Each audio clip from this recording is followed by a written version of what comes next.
This is DDL 140.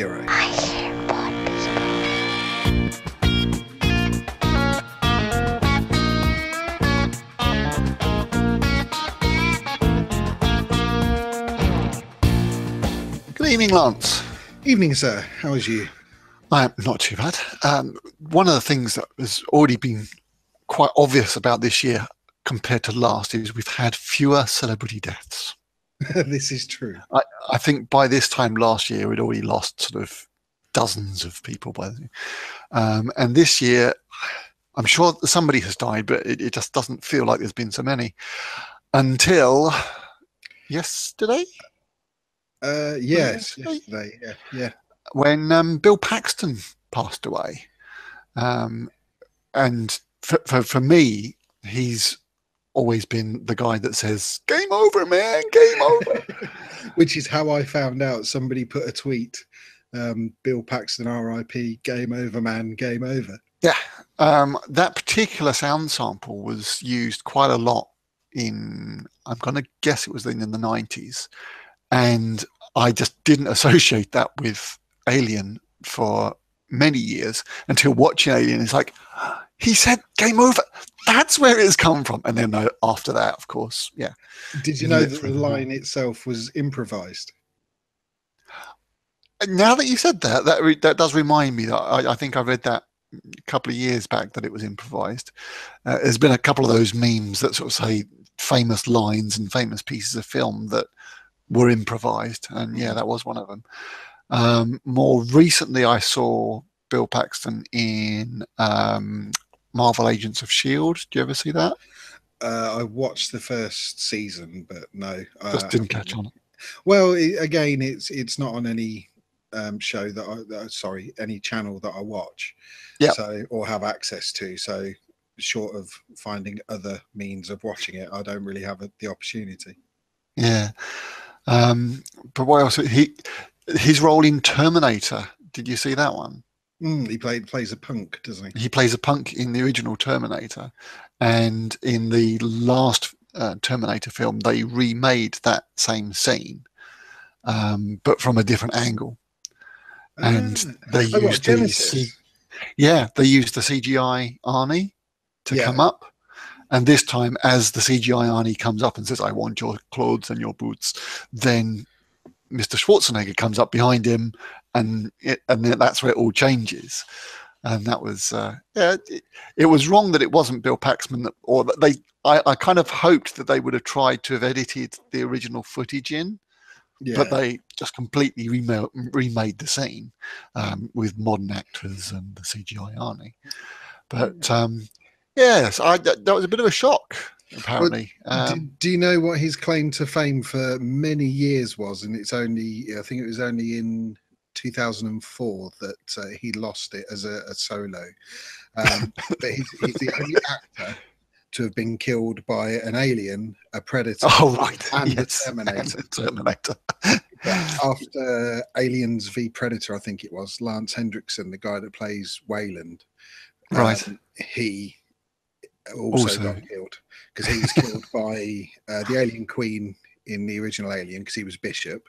He was killed by the Terminator. He was one of the cops when the Terminator went in and shot up the police station. And then Alien versus Predator, Predator had him as well. So at that point, Bill Paxton, up until that point, Bill Paxton was the only one to have been killed by all three. And considering what a murderous spree these aliens and Terminator things go on, that's quite surprising that it's only ever two people that have been killed by all of them. All of them, yeah. That's it, man. Game over, man. It's game over. Well, today marks the official start of the Formula One calendar this year. It was the first day of pre-season testing at Catalonia. Did you happen to watch any of it, or I did not? I was thinking that perhaps this year we could do. I know that I'm only going to be saying this for a few more months, I promise you. But listening back to some of the older shows, we did do a few reviews of the Formula One Grand Prix races. And yeah, I was thinking that perhaps we could do that again this year if we can find the time and the right shows to watch. Have you seen any of the new cars? Have you seen anything at all? I saw the new one. I think it was you mentioned about Lewis Hamilton's new car. With it looks to me as if the back wheels are closer together than the front. It looks like it's narrower at the back. No, it's not. They're wider. The tires are huge now. They've gone back to sort of the size they were in the 90s to give them more mechanical grip. But the biggest change for most of the cars aesthetically, they've got these whacking great big shark's fins on the back of them. Yes, I saw that. Which I can't make my mind up whether I like them or not. I know why they've done it, and it's to do with the airflow coming over the car, because the rear spoilers are now a lot lower down than they have been for the last few seasons. They've put this shark fin in to sort of flatten the air as it comes over the car, instead of it all sort of crossing over each other. They've put this shark fin in to sort of flatten the air so it goes over the spoiler smoothly. But I just can't make my mind up whether they look any good or not. They look very, very strange. It's so I take it is the lowering of the rear, is that a change of legislation again, or yeah, I mean, there's some absolutely massive changes this year compared to the last 2 or 3 years. The idea is they're trying to make it so there's a lot more downforce on the cars. They've made the tires bigger. I think they've made them longer and slightly wider as well. And the idea it did look longer, yeah. Yeah, and the idea is to give them a lot more mechanical grip, and they're hoping they're going to be around 5 seconds faster each lap, so that there's more overtaking, basically to stop them doing all the overtaking in the pits. They're trying to make it slightly more exciting. So this fin, it's been interesting to watch, because Glenn, my assistant at work, he's really into F1 as well, and over the past couple of weeks we've been watching the release of the new cars as each team has sort of brought their car out for photo shoots and that, and spotting the differences, and some of them look really quite strange. It's always a balance, isn't it? If you've the more downforce and the more grip you've got, then the less straight line speed you got, because it's more resistance, isn't it? Absolutely. So it's been so long since I got involved or watched Formula One. Moving fins was a thing at one point where they would change for straights and yeah, what was it? DRS, drag reduction system. Mm-hmm. When they're within a second behind the car in front, as they go through a certain checkpoint, they can lift the rear spoiler, the rear wing, so it runs flat, so the air flows straight through it, obviously creating less drag, which then gives them a lot more sort of straight line speed to overtake. That was another move to try and increase the amount of overtakes that you had. That's still there as far as I know. And KERS, is that still a thing anymore? Or yes, I think so. I'm not. Do you know? I'm not sure. Yeah, it must be. They've got because they've all got now hybrid engines, where part of the engine is a battery-powered engine, and I'm pretty sure. Yeah, you've caught me there. I'm not actually checked, but yeah, I'm 99% certain KERS is still part of it. But yeah, so they had all the cars out today in Spain. And it's been interesting to watch the order of the teams has sort of slightly been messed with, because the regulations, everybody's had a slightly different interpretation of it. Yeah. And for a good chunk of the day, Williams were running fastest. But at the end of the day, surprisingly, Mercedes and Lewis Hamilton posted the fastest time. And I think Ferrari was second, which is a bit of a shock from recent years. They've not really been that competitive, but I've found them. It's Lewis got 121.7, and Vettel in the Ferrari got 121.8, and then it sort of starts going into the 122s and that. But the problem with the first day of testing is you don't know whether the teams are running sort of slightly lower power on the engines because it's the Yeah. first time they've been running. You can't really take too much from it, but it doesn't look like things have changed massively over the course of the sort of Christmas break, and the new rules seem to have not made a big difference. But I guess we'll have to wait and see in Melbourne what actually does happen. Yeah, you mentioned Melbourne. That's good because I was wondering if they're doing testing in Spain, but Melbourne is still the first race. They're not. I was half expect them to do the testing where the first race is going to be. No, they always do it at Catalonia. They've done it there for years. Okay. But I think it's because of the weather and the type of track it is. It's one of those tracks that's got a little bit of everything in it. Yeah. So they can sort of see how the car behaves under different types of corners, different straights, and that kind of thing. So they always tend to do the first tests over there. But yeah, the first race will be in Australia. So it's going to be interesting to see what happens. So check out the calendar. And who's host? Is it all on Sky still? No, it's still split between Sky and BBC. But Okay. I think the majority of them are on Sky. So unfortunately, I'm not going to be able to watch many of them. Yeah. I might get the highlights. They do a highlight show on the BBC when the race has been on Sky. So I'll probably get the highlights if I get to watch them at all. Well, if we do watch them and if we do have opinions, I'm sure they will end up on the show.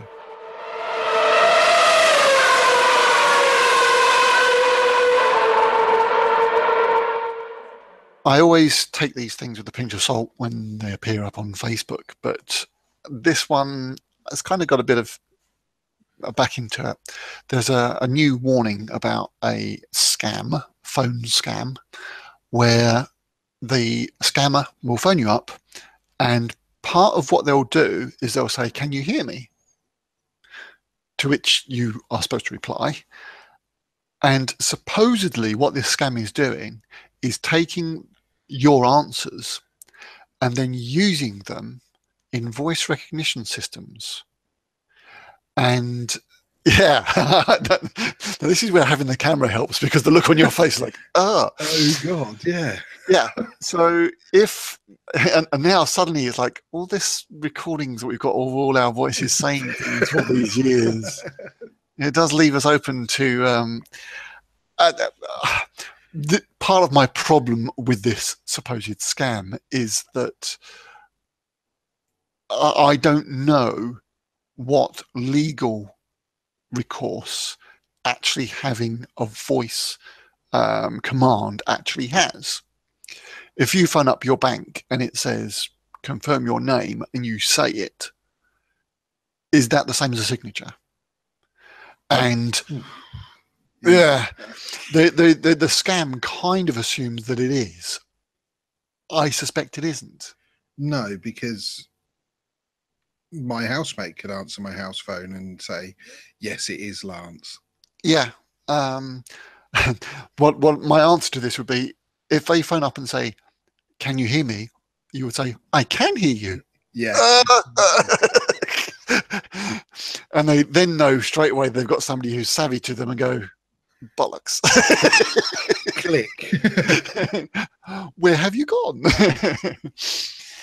And it kind of led me down the whole thinking about various different sorts of authentication and how things have changed over the years. Well, you've heard the story about Alexa and the doll's house, have you? You told me about it the other day, but it's worth repeating. Okay, so there's a family, I don't know where they are, but there's a family and they've got one of the Amazon Echoes, and you activate it by saying Alexa. And what happened was their daughter was playing with her dolls and that. And because she'd heard them talk to Alexa to order stuff from Amazon, she said, Alexa, order a doll's house. So a few days later, a doll's house turns up from Amazon because you can order directly through it. Now, there is a way around this, that you can have a passcode. So Alexa will say, yes, I can order this for you. What's your passcode? But they hadn't got this set up.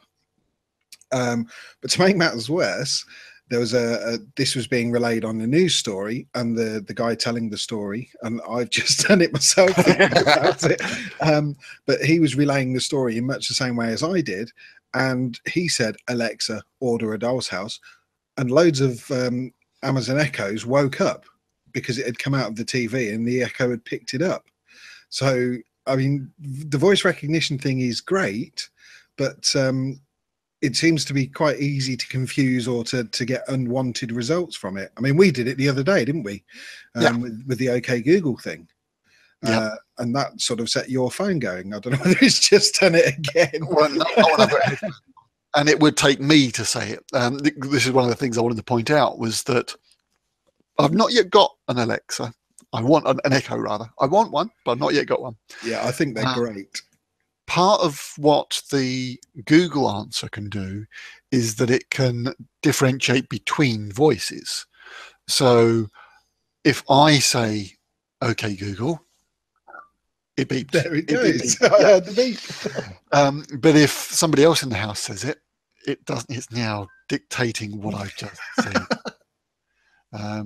If somebody else in the house says it, it doesn't recognize the voice, therefore it doesn't wake up. So is that a setting in on the phone? Because mine doesn't do that. Mine will do that. I believe it's a setting on the phone. I think it's something that I set fairly soon after playing with OK Google. I don't know whether the Echo does that or not, because my problem would be with, okay, you've got the code for buying things, but if you say buy a Doll's House and it says, "Okay, what's the code?" and you say 1 2 3 4 5, then the kid's gonna know the code, unless it does the what is the third digit of your code, and that sort of thing would possibly work. But the voice recognition, I think, is possibly the strength in these things. There was also a news story recently about how Google are going to be releasing their Google Assistant for. Originally, they were going to keep it for their Pixel and any newer devices. So it would be Pixel, the Google Home, and anything new that comes out. They weren't going to retrospectively push it out to the older devices. But they are now, aren't they? Well, they are, because so many people have said, well, all you have to do is sideload this and sideload that, that it was daft them not pushing it out themselves because people were going to install it anyway. So now they're pushing it out to any phone that's capable of running Android Marshmallow or later will now get this replacement assistant. I say replacement. I'd say, what's the difference? I think that the difference is more in the back end rather than what we will notice. Again, this is a conversation that you and I had earlier in the week, was that at the moment there are very specific commands that you have to say to get your phone to do things. And commands that you think would make sense don't work. We were talking about using the Google Keep.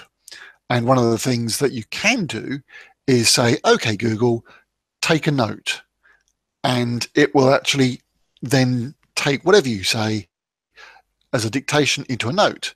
However, if you say, "Okay, Google, open a note," search, it just does a Google search. It doesn't actually know what you're trying to do. Now, with the Google Assistant, it still does the same. It still does exactly the same. However, it's got the potential to be programmed to learn what you want to do. Right. And therefore, you could then program it to do certain things rather than it simply being Google listing out, "These are the commands you use. This is the way it will work." The assistant will start to understand what you use, how you use it, and become more AI, which I guess it wasn't as easy to do that with Google now. And I was looking that up today because it's like, well, okay, what's the difference? Yeah. as it is at the moment, you can only interact, unless you've got one of the new devices, you can only interact with the assistant by using their chat system. And it's really useless. You ask it questions like, again, you're asking it questions that you think it should know, and it just gives search results. But they're fine-tuning it, they're twisting it, they're changing it, and it's constantly improving. Well, I did read that they're going to do it as sort of a crowdsourced improvement, in that they'll get all the data from all the questions that people ask and all the instructions they try to give, and build that in, so it learns from 3 million people trying to reply to a Facebook message or something, and make it easier. And if 3 million people say reply on Facebook, then they go, perhaps that's an option that we ought to put in.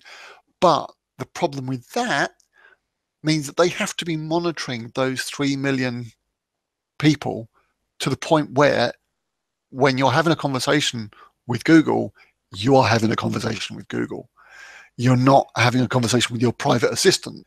Then isn't most of the commands now, they're sort of processed on the cloud already, aren't they? The only thing your phone listens to is the OK Google bit. It's processed on the cloud. I don't know about the privacy of that information. I believe that at the moment that information is private to you.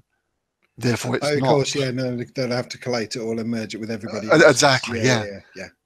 So it may well be in that part of things, in that it's the way that the information is shared with Google, the company, that is different.